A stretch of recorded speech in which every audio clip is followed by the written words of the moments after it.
Do you believe in ghosts? While the response to the question varies from person to person, scientists using the Large Hadron Collider have found something ghost-like in the particle accelerator for the first time.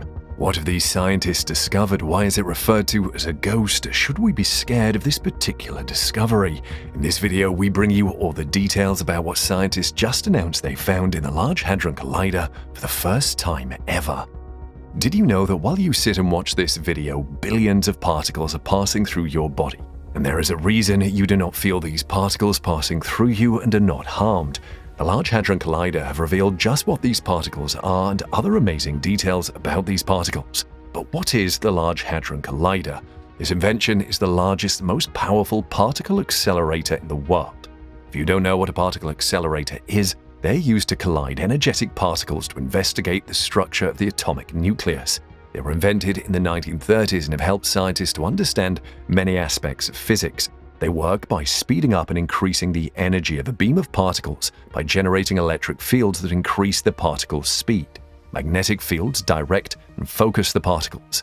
In the Large Hadron Collider, or LHC, two high-energy particle beams shoot about at near the speed of light before they are made to collide. After the collision, the beams travel in opposite directions in separate beam pipes or two tubes maintained at ultra-high vacuum. The LHC has electromagnets made from coils of special electric cables operating in a superconducting state. This ensures that they efficiently conduct electricity with little to no resistance or loss of energy. To achieve this, the LHC cools the magnets to -271.3 degrees Celsius. That is colder than outer space. The LHC employs thousands of magnets of different sizes to control the beams inside the accelerator. It has a 27-kilometer ring that is buried underground at CERN. The decision to construct the LHC underground was made to save on cost, as it was less expensive than acquiring land on the surface, reduce the effect on the environment, and takes advantage of the Earth's crust as a good shield for radiation. The construction goes as deep as 100 meters under the Earth's surface. The LHC cost $4.75 billion to construct and took a decade. The bulk of the fund came from European countries, including Germany, the UK, France, and Spain.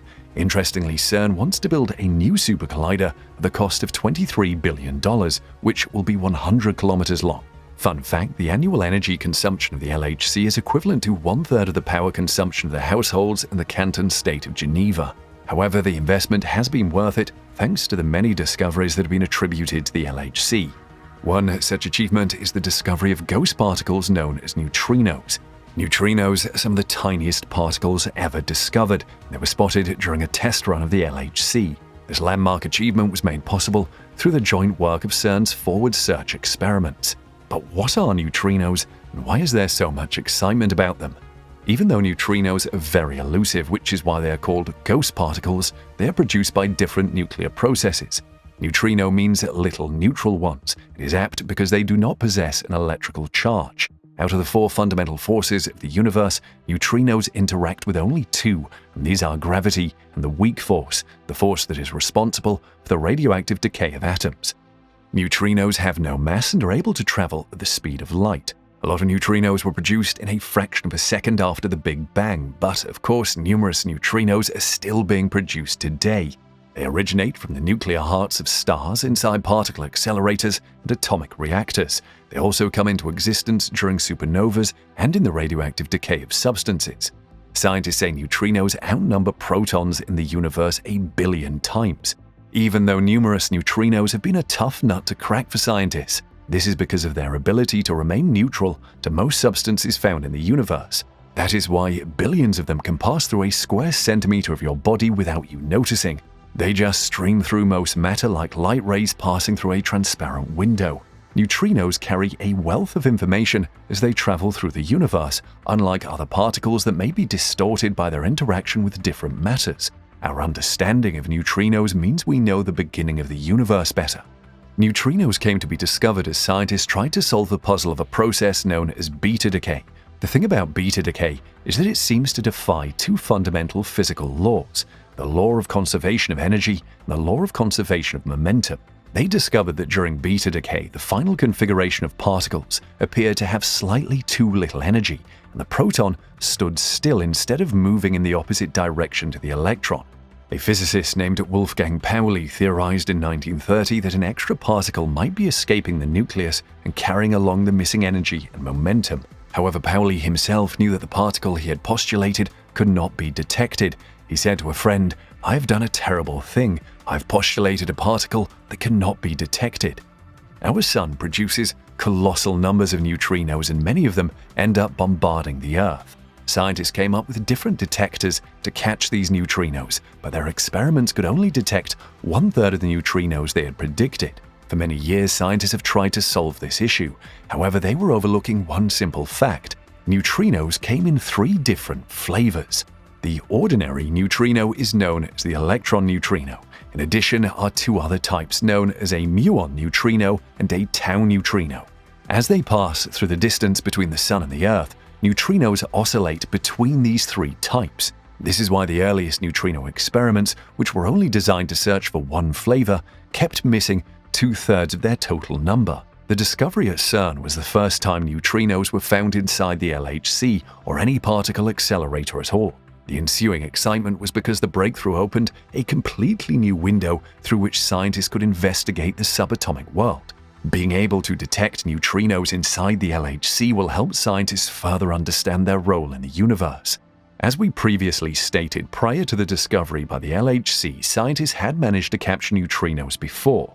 There had been the Japanese Super Kamiokande detector, Fermilab's Mini-Boon, and the Antarctic Ice Cube detector.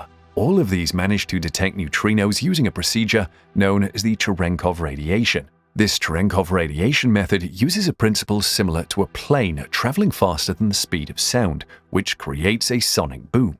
The particle is made to move through a light-slowing medium. This creates a faint blue glow in its wake, which scientists look out for. However, these experiments leave scientists with a lot of questions, even though they can detect signatures of neutrinos coming from the Sun. For example, scientists can't tell the types of high-energy neutrinos that are produced when these particles smash into each other in a typical particle accelerator. To be able to find this type of artificially created neutrinos, the scientists at the Phaser Collaboration created a new detector, which they named Phaser Nu. How does Phaser Nu work? The Phaser Nu is made up of dense metal plates of lead and tungsten with multiple layers of light-detecting gunk called emulsion sandwiched between them. The neutrinos will first crash into the atomic nuclei in the dense metal plates to produce their particle byproducts. Then comes the emulsion part, which works just like your normal photographic film. The emulsion reacts with the neutrino byproducts to imprint the traced outlines of the particles as they zip through them. What follows is that the researchers develop the emulsion and analyze the particle trails left behind by the neutrinos. This allows the physicists to figure out that some of the marks were produced by particles. This method even allows scientists to identify the type of neutrinos detected out of the 3 possible types. This confirmed that they had not only picked the right spot inside the gigantic ring to detect neutrinos, but that their new detector was actually able to see them. But the scientists are not stopping here. Now that they've produced a working detector, the physicists are now building an even bigger version of it. This version will be more sensitive in detecting the neutrinos. We'll also be able to detect the difference between neutrinos and their antimatter opposites, antineutrinos. When the LHC powers up again, they plan to use the detector to study the neutrinos produced by the particle accelerator in depth. The new detector will weigh over 1,090 kilograms, which is many times more than the 29 kilograms of the current version. With the new powerful detector and its prime location at CERN, we expect to be able to record more than 10,000 neutrino interactions in subsequent runs of the LHC. They hope to detect the highest energy neutrinos that have ever been produced from a human-made source. And neutrinos are not the only things the phaser scientists are working on.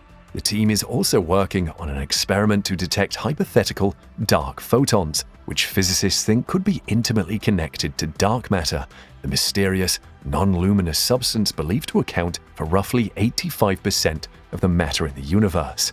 Let's hear what you think of these ghost particles in the comment section below.